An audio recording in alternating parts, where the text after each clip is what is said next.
xây bằng vốn bà ngày nắng nhom tè là hong tum mà đó bà là hong tum đấy miền nguồn 250 gram bàហើយ long ទុំអាចបានថាវាស្ថិតនៅក្នុងផ្លែឈើមួយដែលមាន glycemic load វាគឺ 6.2 ហើយកម្រិតជាតិស្ករក្នុងផ្លែឈើណាគេបែងចែកចេញជា3បាទក្រោម10គឺទាបហើយបាទ11 12រហូតដល់19គឺមធ្យមបាទ20 21 22 23ដល់លើគឺខ្ពស់ហើយអាមធ្យមហើយនឹងខ្ពស់ហ្នឹងខ្ញុំអត់លើកទឹកចិត្តឲ្យបងប្អូនញ៉ាំច្រើនទេញ៉ាំបានតែញ៉ាំកម្រិតទាបមួយបាទបងប្អូនបាទណាបាទខ្ញុំចង់នឹងមែនតើតែលហុងទុំវាធ្វើឲ្យគេហៅថាជាតិស្ករក្នុងឈាមខ្ញុំឡើងអត់បងប្អូនបាទតាមរយៈម៉ាស៊ីនបាទស៊ីយ៉ាងរបស់ខ្ញុំបងប្អូនខ្ញុំញ៉ាំហើយបាទ1ម៉ោងក្រោយតាមបានទាំងអស់គ្នាបងប្អូនណាបាទអរគុណច្រើនសួស្តីបងប្អូនបាទបន្ទាប់ពីញ៉ាំលហុងហើយបាន1ម៉ោងអញ្ចឹងណាបាទឃើញថាជាតិស្ករខ្ញុំឡើងខ្ពស់បំផុតហើយគឺ142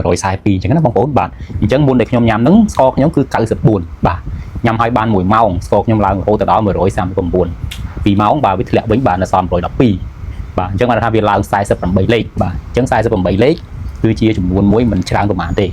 ហើយលហុងខ្ញុំញ៉ាំហ្នឹង250ក្រាមហើយបងប្អូនប្រហែលជាដឹងណាបាទនៅពេលណាដែលបងប្អូនពិបាកបត់ដៃបត់ជើងគេឲ្យញ៉ាំលហុងឲ្យច្រើនដោយសារតែលហុងណា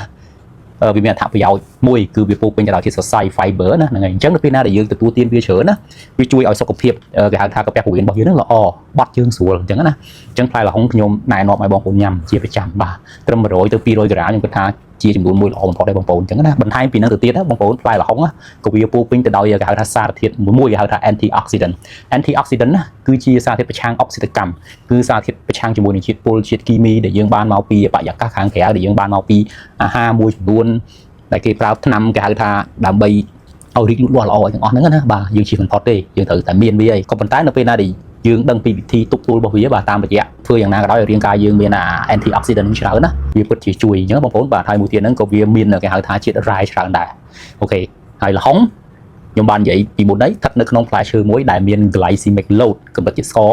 នៅក្នុងហ្នឹងគឺទាបអញ្ចឹងណាបាទហើយ glycemic load ក្រោម10គឺទាបហើយអញ្ចឹងបងប្អូនអាចញ៉ាំបានហើយវាជាអាហារមួយល្អសម្រាប់សុខភាពបងប្អូនបាទអូខេអរគុណច្រើនបងប្អូនសូមតាមដានទស្សនាវីដេអូខ្ញុំបន្តទៀតបងប្អូនណាទាក់ទងជាមួយនឹងរបបអាហារហើយនឹងស្កររបស់ខ្ញុំតែខ្ញុំសូមបញ្ជាក់មួយបងប្អូនការឡើងស្ករបន្ទាប់ពីទទួលទានអាហារគឺវាខុសគ្នាវាដូចគ្នាទេបាទអញ្ចឹងបងប្អូនអាចយកលទ្ធផលខ្ញុំហ្នឹងយកទៅគេហៅថាសម្រាប់ទៅលើខ្លួនបងប្អូនបានទេអញ្ចឹងណាបាទ